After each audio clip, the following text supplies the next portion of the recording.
Hi, this is Rebecca. The title of this podcast can be asked in a variety of ways. From, where's the honey in this? To, where is the honey in this? All the way to, where is the honey in this? Or something like that. So, from a kind of confused or unsure curiosity, all the way to complete and total frustration. And no matter which state you're in or it's being asked from, it's a really important question. So let's look at the how to part. Like, how do we find that juicy stuff? And it's not, is there any? There is always some, but it might not be really obvious at first. Because what do you do when you feel stuck or confused, blown over by something, overwhelmed, depleted, ... The typical sort of default questions tend to be, why is this happening? Will it ever end? Could this get any worse? What exactly am I supposed to do about this? Where did this come from? Why me? Why now? The answer is because. That's why, because this is the stuff of life. And it's how we roll with it, how we perceive it, that determines the version of it or the situation that we get. So instead of those questions, they're just not really helpful, especially if they're asked in a frustrated or negative way. Mainly because we generally don't have the answers to those. So instead, where's the honey in this?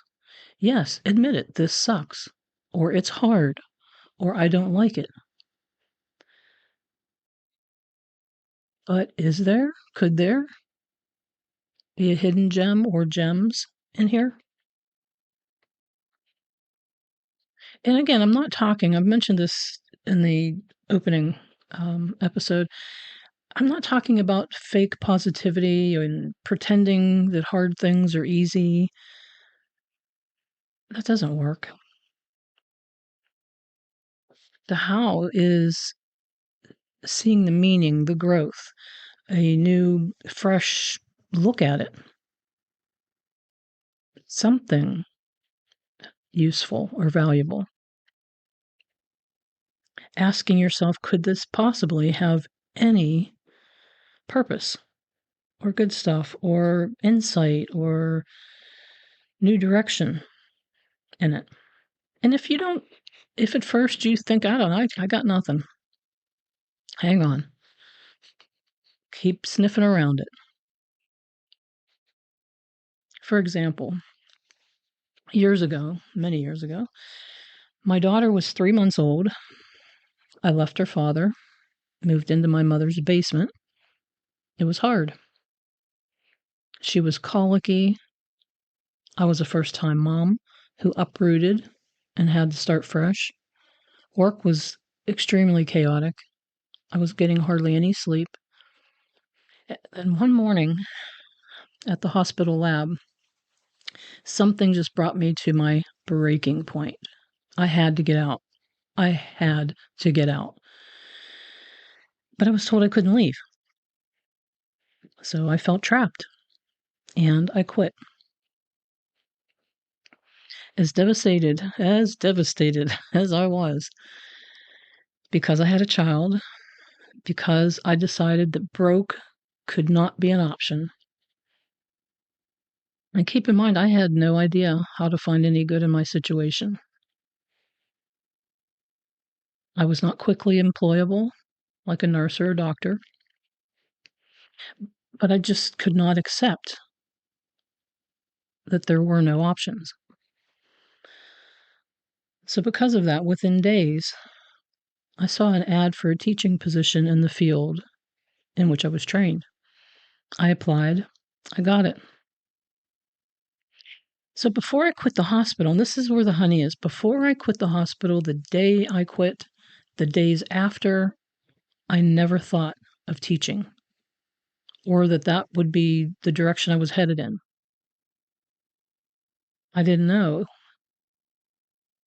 that everything coming to a head, so to speak, and me quitting was the beginning of many years of teaching in and out of the medical field. It was the sweet, unexpected start of where I am now. It wasn't easy because back then I didn't know how to put ease into it as well as I do today.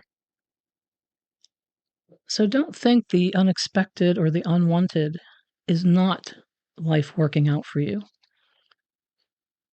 Even though sometimes it just seems hopeless, that the decision that something had to work out. I didn't know what. I had no idea. Something had to work out. That brought the honey. And, keep in mind, way back then, law of attraction was pretty much unknown. I certainly had never heard about it, but it still was real. It's always been. So, why do we so often miss it? We miss the valuable in the hard stuff. There are a lot of reasons, but mostly because we're trained to focus on what's wrong or the unliked, the issue. Fear can get pretty loud and then just drown out our perspective and our inner guidance. And because when something feels bad, we assume that it is bad. And often we're just too close up and we're looking at it from the outside in instead of the other way around. So just because something feels bad or your logic is telling you that it's bad never means there's nothing good in it for you. But then, too, if something truly feels off, it is off. That's not a problem. The off feeling is just data, it's guidance to help you get back on. So, how do we make that shift from, oh no, to a curious, all right, what's really happening here? And did you catch that? All right. All is right. What is really happening? And if your reply is, I don't know, I don't know, pay attention. Look for what I call the little breadcrumbs along the way as you go forward.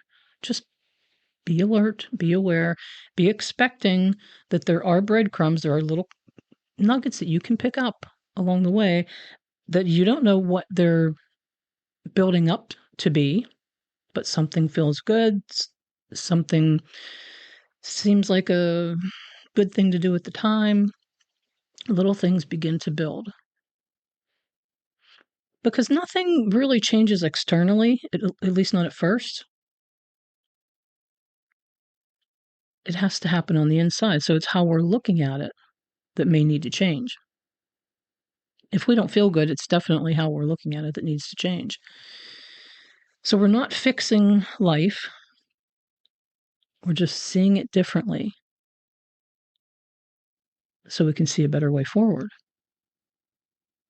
So that we can be vibrationally available to a version that we do like, an outcome, a change that feels good to us that we do like. It's like adjusting a lens or lighting. You look at it from a different, broader perspective. So, like for example, imagine you're walking along a path and it abruptly comes to an end.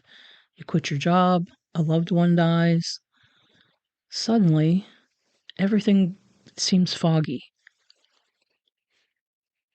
It's just hard to see if there is any way forward.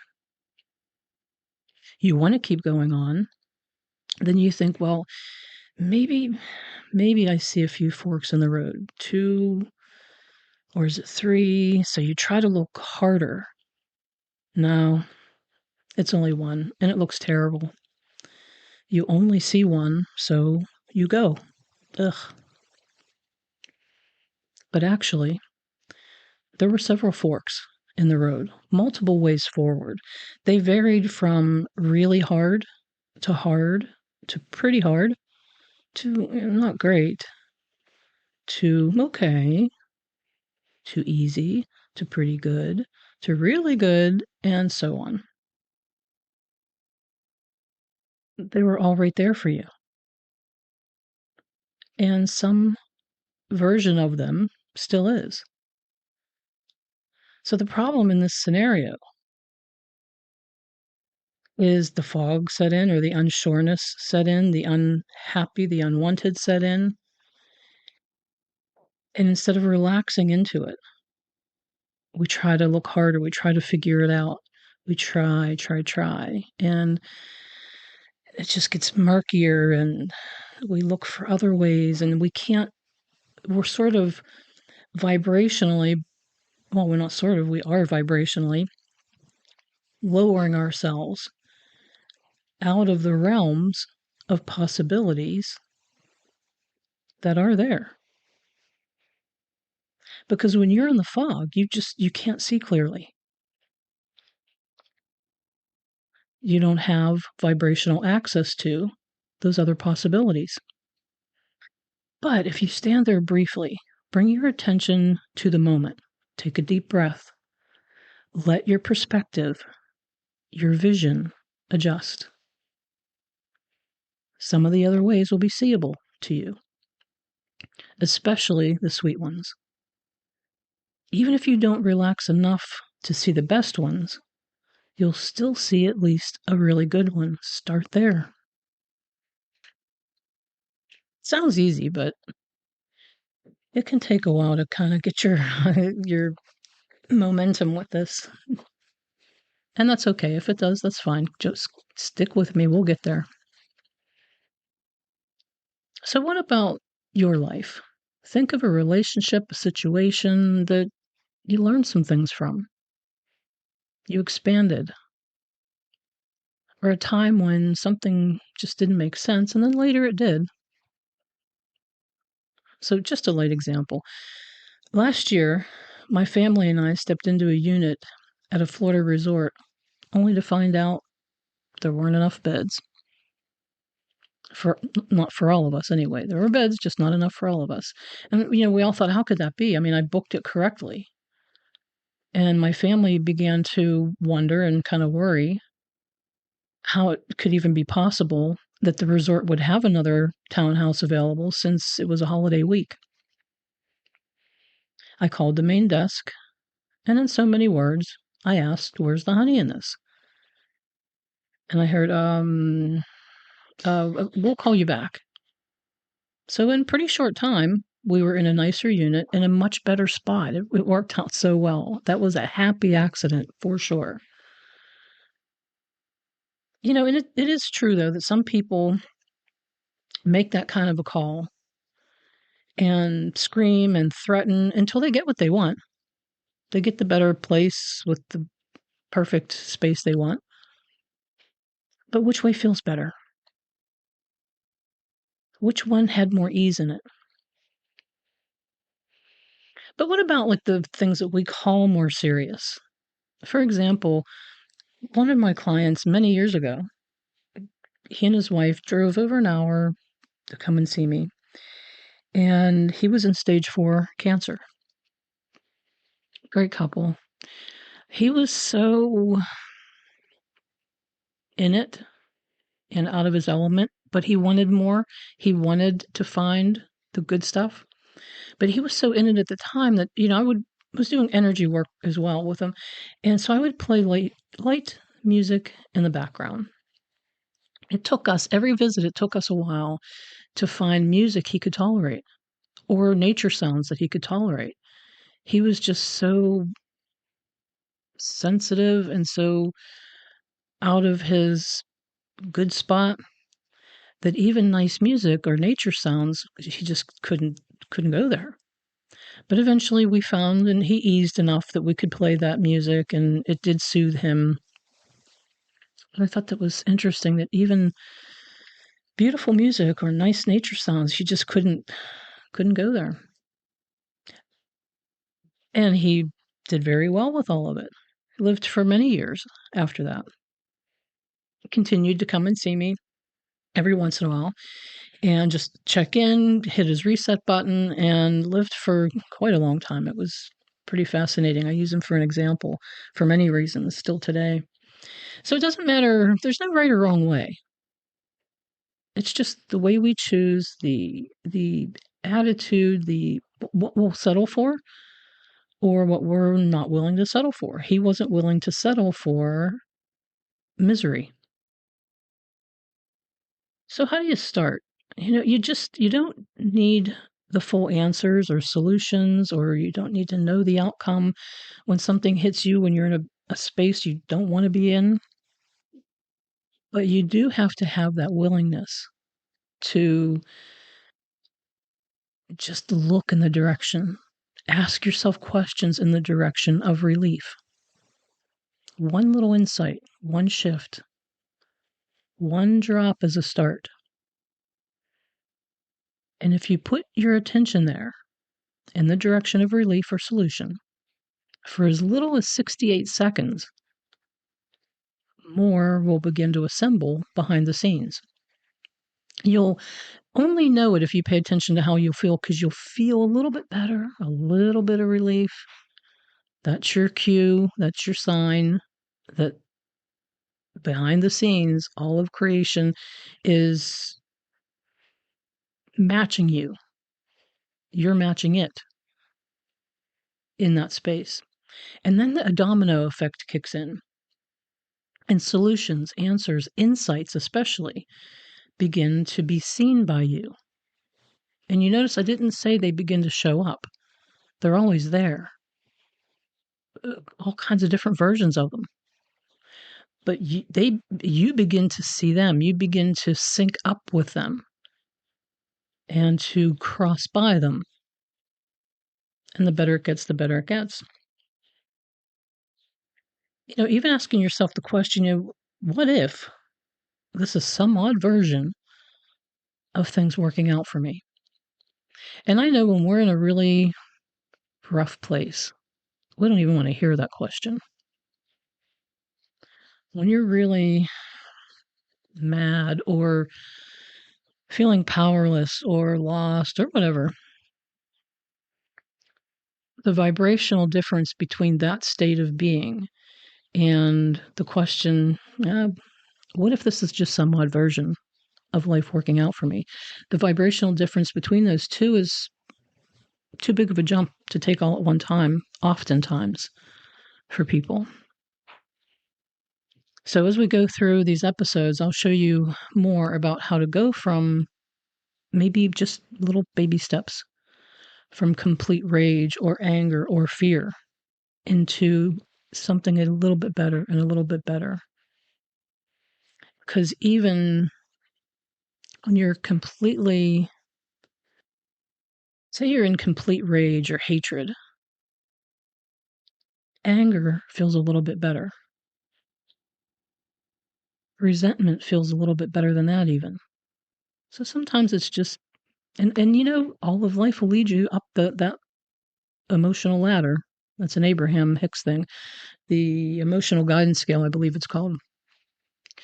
If you just relax enough, just enough, or have enough expectation, life will show you these little ways of, and this is where we find the honey in anger,